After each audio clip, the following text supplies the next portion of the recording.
السلام علیکم سامعین، اس وقت ہم آپ کو اسکردو میں سورج غروب ہونے کا ایک خوبصورت منظر دیکھیں جناب۔ کھرپوجے کی پہاڑی کے پیچھے سورج غروب ہو رہا ہے، بہت ہی خوبصورت منظر ہے۔ اور یہاں اوپر ایک پیراشوٹ پیرا گرائڈر شاید کہتے ہیں، وہ اتر رہا ہے۔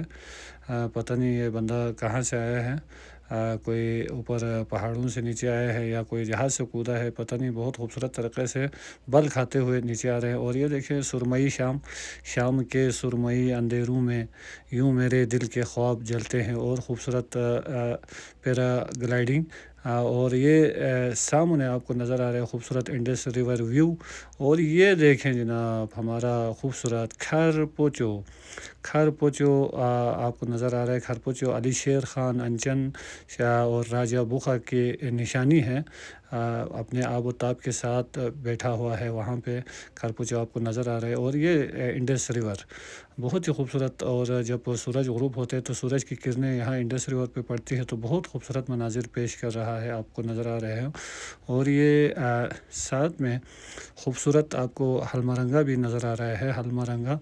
اور دیکھیں یہ حلمرنگا ہے، اور یہ انڈس ریور کا جو پانی ہے وہ ہے دریائے سندھ، شیر دریا، بلتی زبان میں اس کو سنگیٹ گیمسو بھی کہتے ہیں۔ اور یہ آپ کو یہاں پہ میں دکھا رہا ہوں وہ پھرول تھنگ، اور یہ بلتستان یونیورسٹی، جی بلتستان، اور یہ پھرول تھنگ ہے، اور یہ انڈس ریور اور دریائے شگر بھی آپ کو نظر آ رہے پیچھے کی جانب، یہ اپنا قرقرم بلتستان یونیورسٹی کے پیچھے۔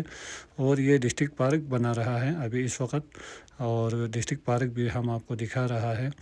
اور ساتھ میں یہ خوبصورت ویو آپ دیکھ سکتے ہیں۔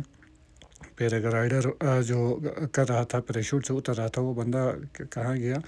ہو دیکھے جناب، یہ تو کافی دریا کے ساتھ ہی اتر رہا ہے، بلکہ نیچے جنگل میں کسی درخت کے ساتھ شاید لگے گا۔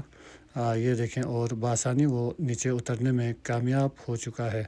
تو تبت ٹی وی کو لائک کیجیے، شیئر کیجیے، بہت بہت شکریہ آپ کا۔